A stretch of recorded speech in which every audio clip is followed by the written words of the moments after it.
I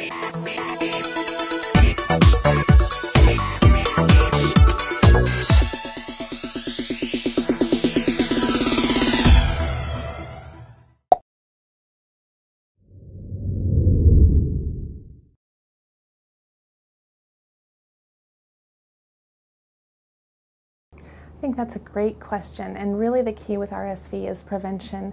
We can do so much more to keep a baby healthy than we can when a baby has already become sick.